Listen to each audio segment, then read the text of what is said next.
Thank you, everyone, for joining us this afternoon. I am truly honored to be with you as we have the opportunity to celebrate Black history, but also to talk about the current conditions of Black people, as well as to talk about how we engage and go forward for the future of this country as it relates to Black America.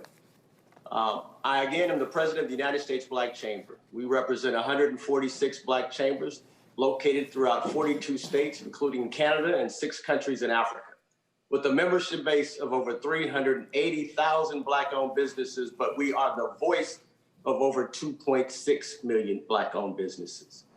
The U.S. Black Chamber is founded on our 5 key pillars. And the first one is advocacy. And this afternoon, we're demonstrating our relationships as well as the strength that we have that differentiates us from any other Black civil rights or any other chamber of commerce. This is what the U.S. Black Chamber is about. And you'll hear from both the Vice President as well as the Secretary of Treasury to bring comments as well as concerns as it relates to our issues, specifically Black-owned businesses. And one of those primary concerns is access to capital.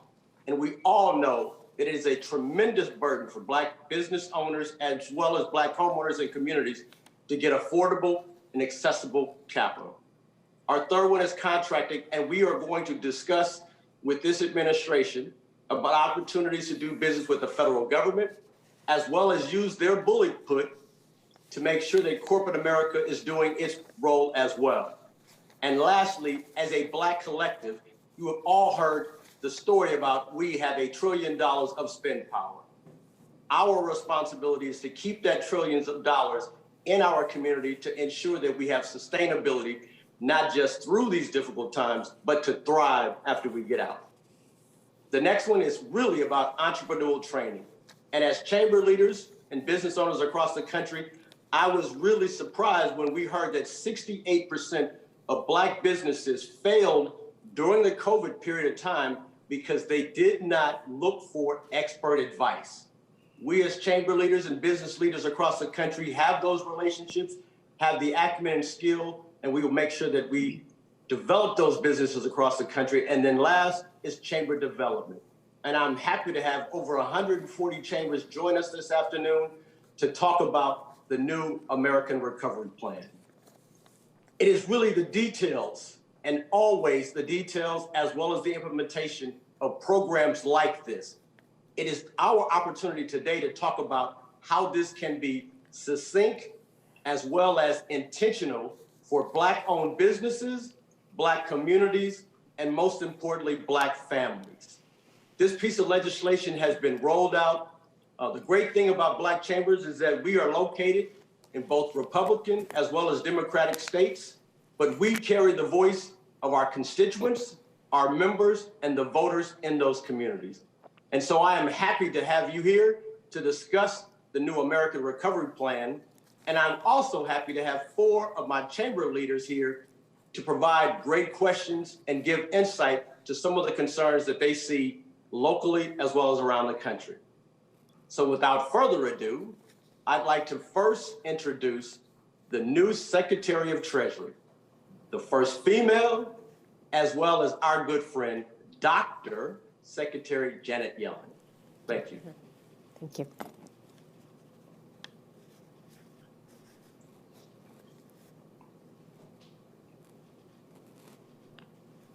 Speak into that camera. You can speak. Thank you, Ron, and thank you all for joining us. I know the members of the Black Chambers of Commerce have been very engaged in helping us respond to this economic crisis, and I'm looking forward to our conversation. I've been an economist for a long time, and one of the areas where I've focused my attention is on racial disparities in economic outcomes. It was probably because I started studying economics during the civil rights movement. I took my first course around 1963. I was a freshman in college. And if you looked at the economic data back then, the average Black family possessed roughly 15% of the wealth of the average white family. That's more than a 6-to-1 difference, and it's stark.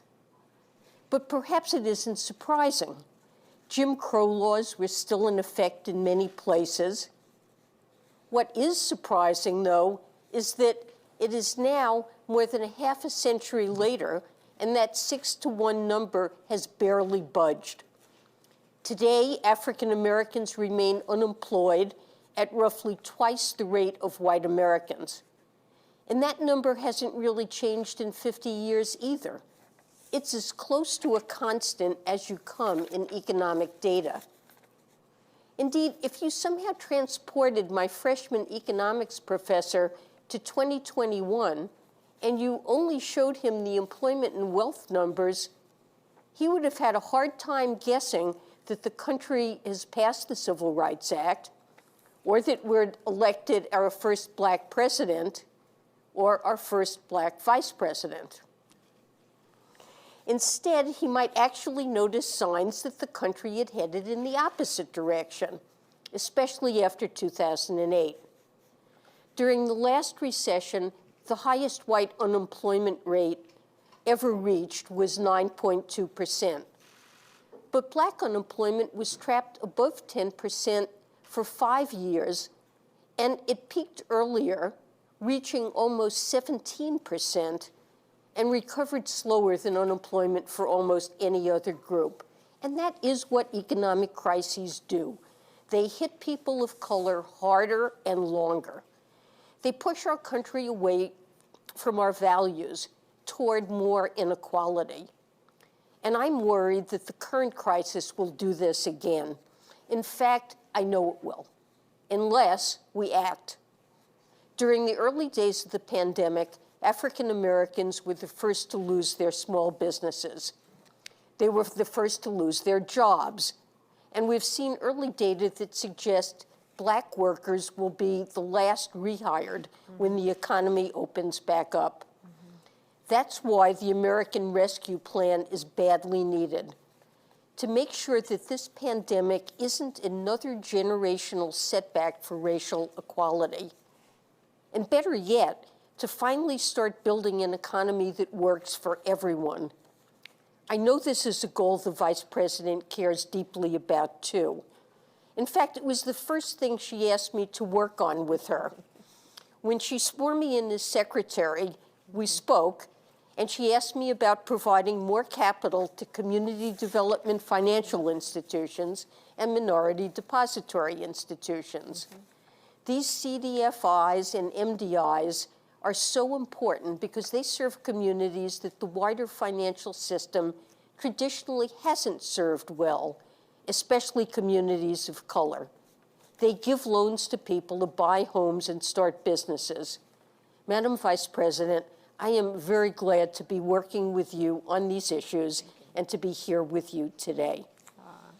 And let me turn things over to you. Thank you, Secretary Yellen. And greetings to everyone. I'm looking on this big screen at all of you. I see so many friends, and I see a screen full of national leaders. And so I want to thank you all for the time that you are giving to this conversation. Ron Busby, I thank you for bringing us together, my Oakland brother. But I just want to thank everyone. And let me just say, the Secretary mentioned the conversation that she and I had when I swore her in. But we had a conversation before that, Madam Secretary, and it was during the time, it was before she was actually nominated and the process was in place, and we had a conversation about how she was thinking of the job. And she's the one who brought up racial disparities with me.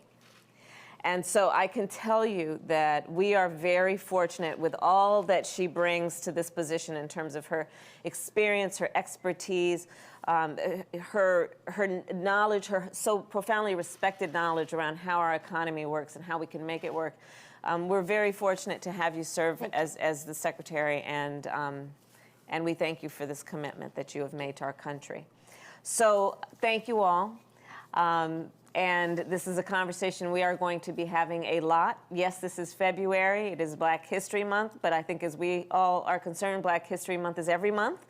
And so this conversation is not only for today, it is part of an ongoing conversation we intend to have with you as the leaders that you are.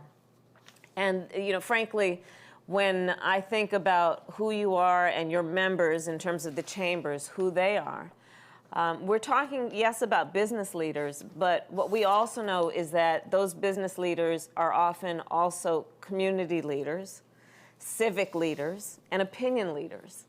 And so the role of responsibility is transcendent in terms of the impact it has on the community. The role and the responsibility includes being part of the fabric of the community, contributing to the culture of the community, contributing to the growth and the pride of the community in which you work and where you are established.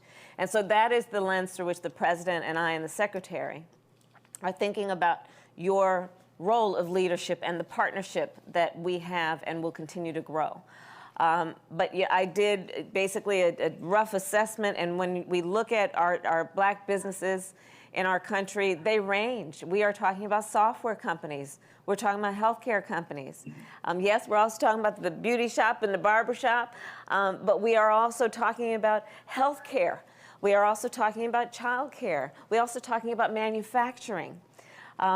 Because black businesses, of course, are engaged in the business of keeping America running. And so in every sector, these businesses are present. And that is how we think of then the role that you play, but also our responsibility to support you in all of those sectors. And during this pandemic, as the Secretary has said, this has been rough. We have all seen estimates that as many as 40 to 50% of black businesses have closed, perhaps permanently. Nationally, we know small businesses, of which the majority of black businesses are, employ 50% of America's workforce, either because that worker is a small business owner or works for a small business. So when we're talking about the impact on the overall economy and country, it's profound. And our research also has shown that in the pandemic, and this is something that is a lived experience for many of you and your members, the PPP program was not accessible to so many of our black-owned businesses. And it had to do with a multitude of issues, which included that those businesses were not necessarily engaged with the big banks, didn't necessarily have the familiar or the consistent relationship, if not any relationship, with a banker who could then call somebody up and say, Miss Smith, this thing is coming down and this is how you apply for it. But what we know is those relationships do exist. And so for whom those relationships are intact, they got the benefit, and for whom those relationships are not intact, they did not get the benefit of the PPP. So the president and I, together with the secretary, have been looking at how we can do better, knowing the mistakes that were made, and improve on what we need to do to bring relief to the businesses of our country to help our economy grow. So we are thinking of it in two ways as a general matter. There is the piece of it that is about what we need to do to get control of the public health component crisis of the pandemic. And so I'm going to talk for a minute about vaccines. And it is about getting our businesses back up and running, understanding those 2 points are inextricably linked. That one of the reasons we got into the catastrophe, the most recent catastrophe, I'm going to put aside pre-existing issues, but the most recent catastrophe around our black businesses is because also we need to get control of the pandemic. So on the subject of the pandemic, we have crafted, and the president has proposed the American Rescue Plan.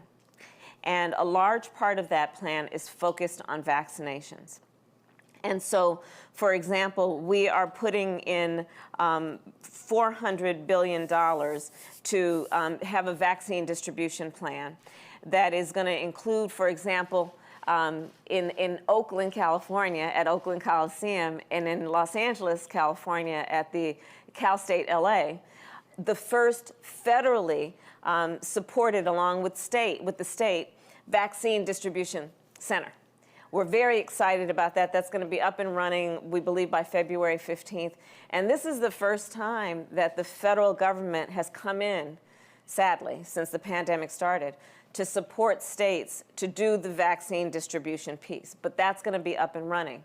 So part of what we're going to ask is for your assistance and support for that component, not only of the American Rescue Plan, but what we need to do to actually make it work, meaning getting folks to go and get vaccinated. Because it's good to have a vaccine, but if folks don't get vaccinated, it won't save the lives we intend to save. We also have a part that is basically about bringing the economy back to full employment. And doing that in a way that we understand that black workers see the biggest wage gains when the economy is at full employment. So the way we're going to do that is, yes, by the vaccinations, but also we need to open schools and reopen them safely. So that is part of our American Rescue Plan. Also, we made a commitment for $2,000 of relief to families. There was a down payment on that in the previous bill of $600, and we intend with this next bill, the American Rescue Plan, to have $1,400 checks going out to those folks who are most in need by way of relief, to help them get through this moment of crisis so that at the end of it they can get back up and recover in the way that we intend. And also, more specifically for our businesses, we are also creating a specific package of relief that is about $15 billion. This did not exist in previous bills, in the relief bills. $15 billion going to grant programs, not loans, grants, targeted at our smallest businesses, of which the majority of black businesses are, and targeted at our black and brown and minority-owned businesses. So this is some of the work we are doing in addition to, as the Secretary said, what we are doing around the CDFIs, the Community Development Financial Institutions. And as a point of personal pride, that was one of the last things I worked on when I was in the Senate, together with Senator Cory Booker, Senator Mark Warner, and others. And the idea is basically to put more capital, to infuse more resources into our community banks, knowing that those are the ones that have the relationships with our businesses and are best equipped to support them, not only by way of grants and loans, but also by way of helping them grow their businesses, helping and surrounding them with the infrastructure of skills and resources they need to sustain a business. So these are some of the areas of focus. And my last point would be this. You know, back in May, I actually spoke with the California Black Chambers about the Paycheck Protection Program and the concern about the existing lines at lending banks and folks getting turned away. And so let us just say that we believe, and the President believes this very strongly, if relief is not available to everyone who needs it, then we are not doing enough. And so part of the spirit behind the American Rescue Plan is to broaden the folks who are actually receiving the relief they need. And with that, I look forward to our conversation. And again, I want to thank all of you for what you do every day, and we look forward to this partnership as we go forward. Thank you, Madam Vice President. And being from Oakland, it is wonderful to be able to carry that message. Our Chamber of the Year last year was actually the Oakland African American Chamber of Commerce. And they won that prestigious award based upon the efforts that they created during 2020. They actually raised from donations $1 million and awarded grants to local Black-owned businesses up to $800,000 of those funds to make sure that Black businesses that could not get what was needed from traditional as well as CDFIs had the opportunity to continue to prosper. I'd like to invite Kathy Adams, who's the president and CEO of the Oakland African American Chamber of Commerce, for our first question. Thank you so much, Ron, and Madam Vice President Kamala Harris. As president of Oakland African American Chamber of Commerce and also a business owner, my question is, how can we ensure the provisions outlined within the American Rescue Plan reach Black businesses, Black communities, and Black families? Thank you, Kathy, and it's so good to see you. It is so good to see you. You know, I will tell you, the president, and he and I have been spending a lot of time together before we got sworn in on January 20th and since. And I will tell you, he has such a deep commitment to equity Really, he brings it up all the time. He challenges the team to make sure that we are keeping in mind that, you know, there's a big difference between equality and equity, right? Which is that, you know, well, everyone can get an equal amount, but if you don't start out in the same place, you don't end up in the same place. Equity suggests that we take into account that people start out in different places, and we want everyone to have equal access to opportunity. So this is a very big principle as it relates to this issue and so many others in the way that the president thinks. Specifically, so $400 billion is directed in our American Rescue Plan to stop the pandemic, and in particular around the health piece. And so again, I'll say that the piece that's about the vaccination centers and the federal vaccination centers is a very big deal. We are putting that money into these vaccination centers and mobile vaccination sites. Because one of the things that we realize, and we all know this, is that when we're talking about folks who live in rural communities, when we're talking about folks who don't have access to transportation, they don't have a car, they should not be left out. And so we are creating these federally supported large vaccination sites to places like the Oakland Coliseum, where people know how to get there, and they're good transit routes to get there, public transit routes, but also mobile vaccine centers. And that's going to have a huge impact on, again, equitable distribution of the vaccine, ensuring that Black folks, brown folks, those who have been left out and have been disproportionately contracting COVID and dying from it, that they have equal access to the help that they need to save lives and to save lives of their families and their communities. We're also investing over $1 trillion of the American Rescue Plan in families. And so that's going to be about what I said, the commitment was the $2,000, the $600 already happened, the $1,400 checks. It's also about an extension of unemployment insurance, so that we're going to extend the additional $400 a month. And here's the thing that you probably know. Between November and December of 2020, so just a couple months ago, 82,000 Black workers lost their jobs. 82,000. Part of the assistance for families is going to be about an extension of the moratoriums on evictions, right? And what we know is that almost 10% of Black renters in the United States said they would be evicted in March. So this is a huge piece of it because, of course, if we're talking about business owners or the customers of those businesses and in those communities, the first order of business is people need to have a roof over their head if they're going to be able to be productive at all. So this is a big piece. Money is going for the schools to reopen.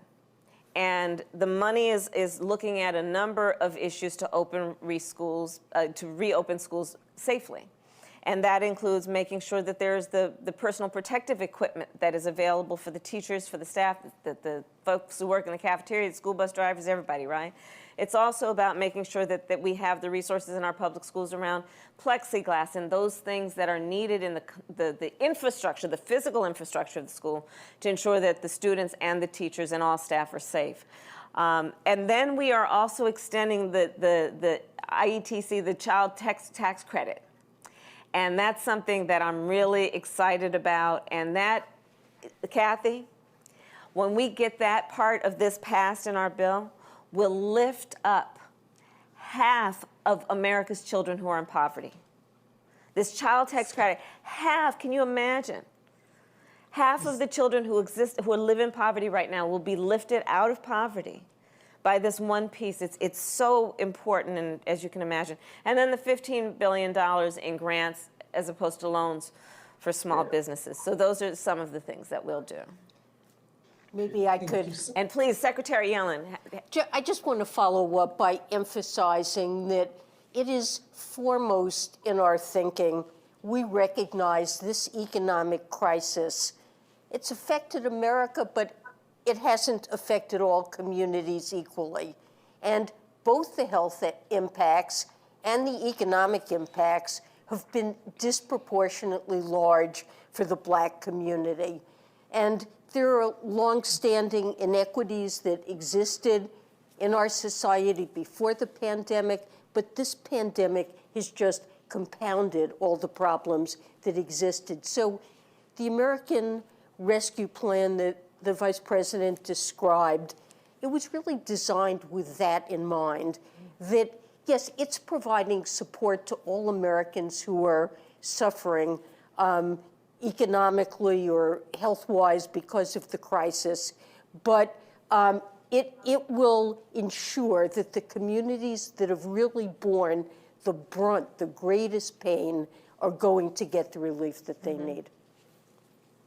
Including, so much to Ron, both hold of on, you. one more thing. Including, Sure by the thing. way, one of as you can tell, we're very excited about this plan. It really, there's a lot of good stuff in it, including federal support for behavioral health, right? One of the things we've not been talking enough about in this pandemic has been the impact on mental health. And, you know, the way the president and I and all of us think about healthcare is that, you know, healthcare isn't just about the body from the neck down.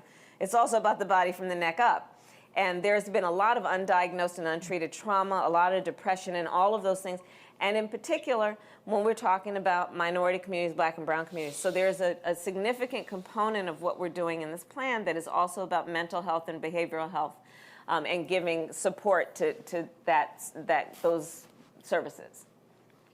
So I know you were up late last night. From my understanding, there was a vote this morning at 5 a.m. So I know Correct. you're probably feeling a little of that stress as well. But because of a state represented here, Georgia, we had the votes to get it across. And so we've invited the Atlanta Black Chamber of Commerce to have some questions. I know how important they were to not just convincing America, but to change the whole complex of red states now versus blue states. And so honored to have Melvin Coleman from the Atlanta Black Chamber of Commerce ask our next question. Thank you, Ron.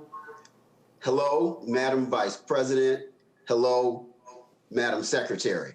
My question is, the American Rescue Plan includes a $15 billion grant program to provide financing to more than 1 million of the hardest hit small businesses.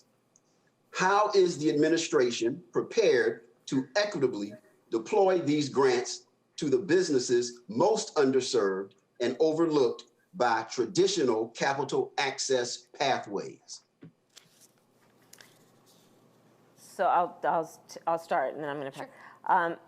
Greetings, Mr. Coleman, and thank you to everyone in Atlanta and Georgia. Yes, I was, Mr. Busby, I was there voting at 5 o'clock this morning. Thank you for that vote. But let me tell you, I was particularly, it was enjoyable to be there, and I got some time with the two new senators from Georgia while I was there to check on them. So I had a little bit of time with Reverend Warnock, I had a little bit of time with Senator Ossoff, and it was, and so thank you for sending them to the United States Senate. I will say that first, it's really important to recognize the advocacy that so many of our business leaders, you, and the Black Chambers did around the need to understand that in addition to the PPP, we needed to have grants. And your advocacy in that way had a lot of influence in this new component, this new approach, which is in the American Rescue Plan to put $15 billion into the loans, which are, into the grants, which are obviously, they don't need to be paid back and people need to qualify for them, but it really is about creating support for communities that have been devastated and so hard hit. And so the plan was structured in a way that it's about equity. And also understanding that in many ways the PPP was structured and certainly was implemented in a way that helped big businesses, but our smaller businesses also need help. Black-owned businesses, the average Black-owned business has 10 or fewer employees, right? And so we recognize that's a different dynamic. And the grant program is also, again, about not only saving businesses that are on the edge through no fault of their own, but giving them the support to not only survive, but thrive. And I'll pass it to the Secretary. Yeah, thanks so much. And I just want to add that we understand that in addition to the grant money, businesses need outreach, technical assistance, to understand what what's available to them, how to take advantage of it. A lot of businesses rely on sophisticated lawyers and accountants, and small businesses often, they don't have those resources. And so there's money here, and an effort will be made to make sure we provide outreach and technical assistance. And we want to make these programs really accessible. So we hope we can work with you and other partners to try to really reach businesses where they are. So the smallest businesses with the greatest needs can get the support that they require. So we're very focused on implementation and wanting to avoid 55-page applications and expensive accounting firms to be able to apply for this aid. What we heard across the country was that the stimulus package, better known as the Payroll Protection Plan, was really not designed for Black-owned businesses. Of the 2.6 million Black businesses that we have, 2.5 million have no employees. And so when you create a program that's based on payroll versus based on need, you're leaving out a large percentage of the Black-owned businesses. I know in Louisiana particularly, many of the businesses did not have an opportunity to participate in either the EIDL program or the payroll protection program. And I've asked Kalisha Garrett to join us from the Louisiana Coalition of African American Chambers, where she sits as the Vice President of Operations. Ms. Garrett. Good afternoon, Vice President Harris and Secretary Yellen.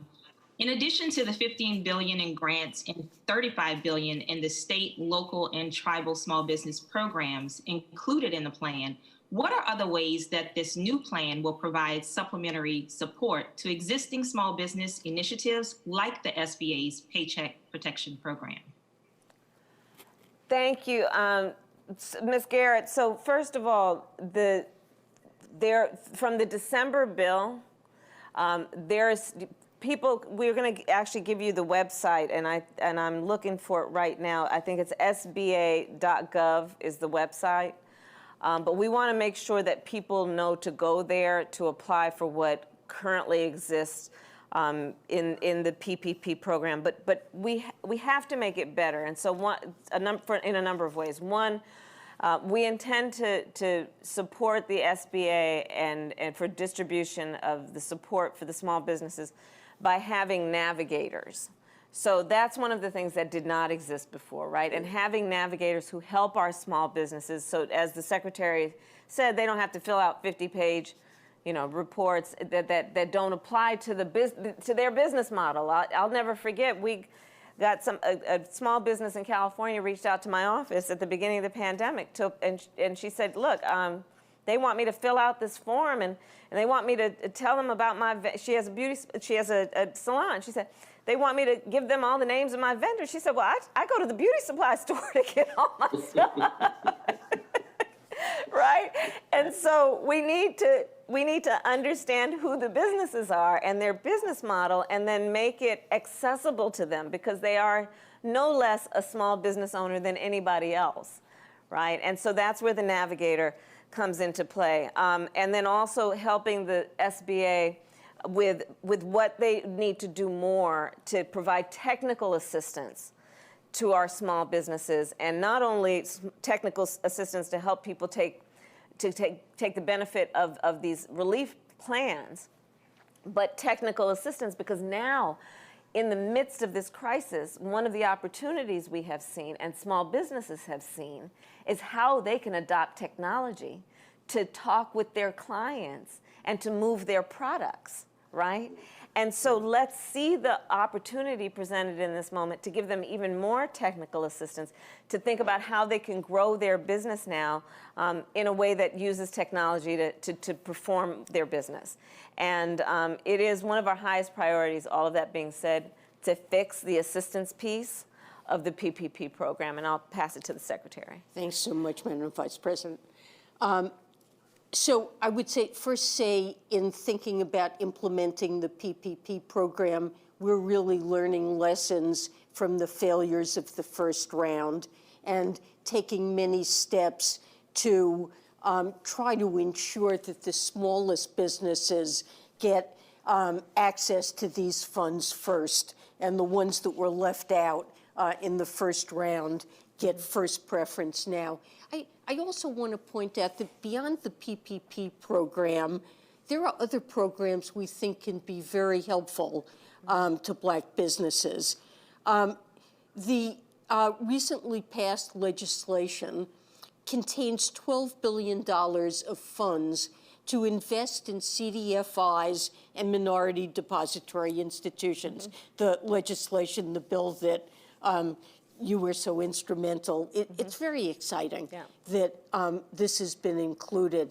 I've been meeting with mayors and small business owners around the country over the last week or two, and they've told me, and I know from my own experience, that CDFIs and minority depository institutions can and do play a crucial role in getting capital to businesses who need it.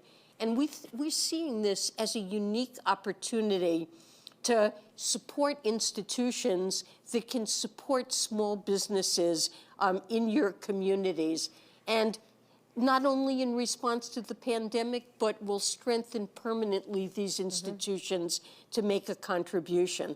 The other thing I just want to mention is that beyond PPP and the grants program that's in the American Rescue Plan, there are other tax credits that could be very helpful to small businesses. For example, small businesses can also take advantage of an employee retention tax credit and paid leave tax credits. And so we're really committed to providing information to small businesses so they can navigate this process, and to try to make sure that businesses receive every dollar they're entitled to. That's great. Well, thank you so much to both of you. Our last question comes from our chairman, Mr. Charles O'Neill, who's also the president of the Texas African American Chamber of Commerce, where they represent 25 Black chambers. Mr. O'Neill. Thank you, Ron.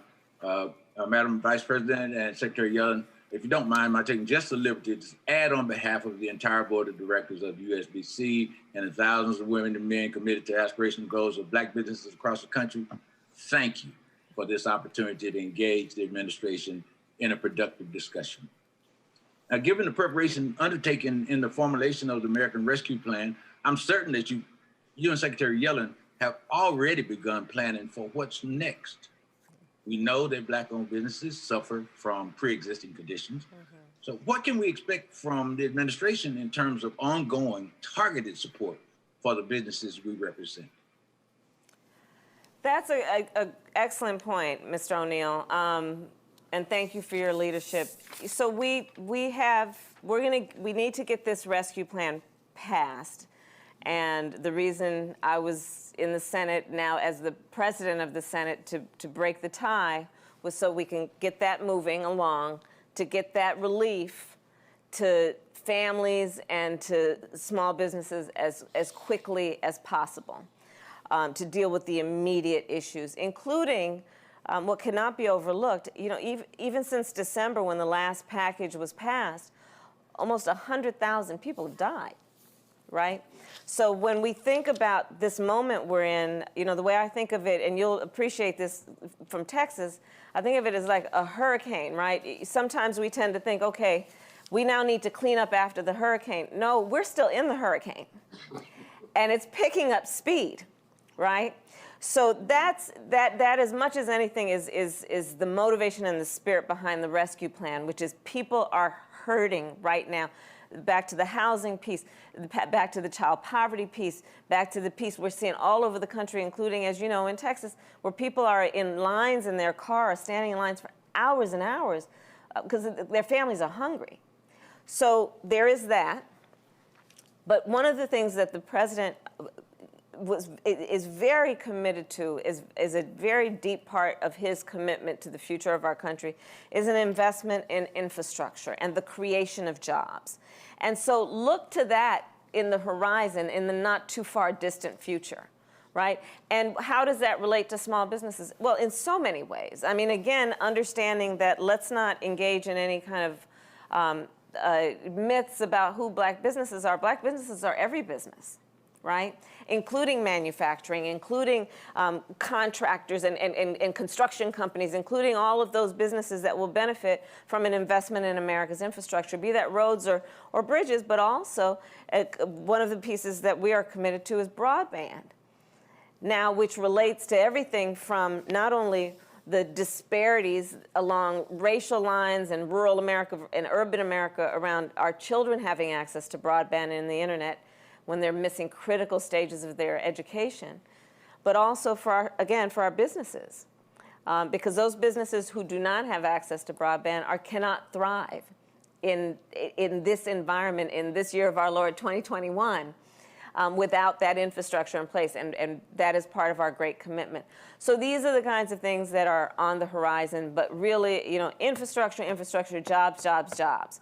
And in that way, our businesses will benefit, I think, in a very significant way. And Madam Secretary, if you want to add anything. Thanks so much. I would just add that in addition to the direct support that we hope to provide to small business, and I have already emphasized implementation of the programs, some of which rest with Treasury, that we're very focused on implementing them in a way these programs are accessible and there's technical assistance and outreach. But beyond that, it's important that you see the larger parts, some of the larger parts of the American Rescue Plan as also helping small businesses in local communities, because the direct payments, the larger child tax credit to households, the assistance for unemployed workers, and the package, importantly, includes money that will help state and local governments that are just strapped for funds make sure that they can keep teachers, firefighters, policemen, first responders on the job. All of these things really also work to benefit small businesses and local communities, keeping people on the job and making sure that members of the community have money to spend to support local businesses. And I'd also like to second the points that the Vice President made about what's coming after this. Mm-hmm. So we need to get through some dark months here and deal with the pandemic, get the economy on track. But we've had long-standing inequities in our society. And President Biden and Vice President Harris have promised to build back better. Yeah. And we really look forward to putting in front of the American people a recovery package, a jobs package, a package that's going to be focused on investing in our communities, investing in people, investing in America, and addressing really long-standing inequities that we've faced in this country. Thank you. Thank you so much, Madam Vice President, as well as Madam Secretary. This has truly been an honor to discuss the American Recovery Plan. I thank all of the members of the U.S. Black Chamber. I thank our leaders, as well as the press, for joining us this afternoon. Ron? I want to give a special thank you. Oh, yes. Before, it looks like you're closing out, but I have one more thing. Sure, it's your show. Yes. Vaccines. Yes. Help us get the word out. I'm going to just end where we started about you are opinion leaders, you are civic leaders, you are community leaders. Our communities are dying at disproportionately high rates. And we've got to, I got my second vaccine just last week. We've got to remind people that the vaccines are safe, that they will save lives. We've got to remind folks. There's a black woman, a doctor, who helped create the vaccine that is now being used. And so I urge you to please get the vaccine when it's your turn, but also to encourage your members, their employees, to get vaccinated. That's the way if we're going to build back up our economy. We got to get control of this. And we really want to make sure that people know they have within their power the ability to save their lives, the lives of their family members, their community, but they got to get vaccinated. So, like I said, in California, but throughout the country, we're opening up these federal large vaccination sites. We will follow up by getting each of you information about how you can let the folks on your list know where they can find information about where they can get vaccinated. But please help us with that. We need your help. Our community and our nation needs your help with that in addition to everything else you do. And with that, again, thank you. And please, if you want to close us out. No, thank you. What I have heard this afternoon is a few things, and I took a couple of notes. The first one is intentionality. The conversation that we have had today is strictly for our communities, our businesses, and we thank you for understanding and hearing our concerns as it relates to Black-owned communities. The second one is accountability. And we are saying we want to be held accountable for our role in this American Recovery Plan, as well as making sure that there is transparency so that we can hold this new administration accountable as well. We thank you for being so engaged so early in your administration, especially during this month of Black History, because again, this is not just about our history, but really about our future. Right. And to my chamber leaders, you've all heard me say this. In order for there to be a great America, there must be a great Black America. And in order for there to be a great Black America, there must be great Black businesses. And in order for there to be great Black businesses, we need great Black chambers. Thank you to all of you for joining us this afternoon. You can find out more information at thewhitehouse.gov, the U.S. Black Chambers online information. Make sure your members are onboarding at buyblack.us so that we can find you, so that we can support you, and we can continue to grow our communities. Thank you guys so much. Let's continue to move the conversation forward. Stay Black and have a great Black History Month. Thank you so much. Thank you, Vince, again, for allowing us.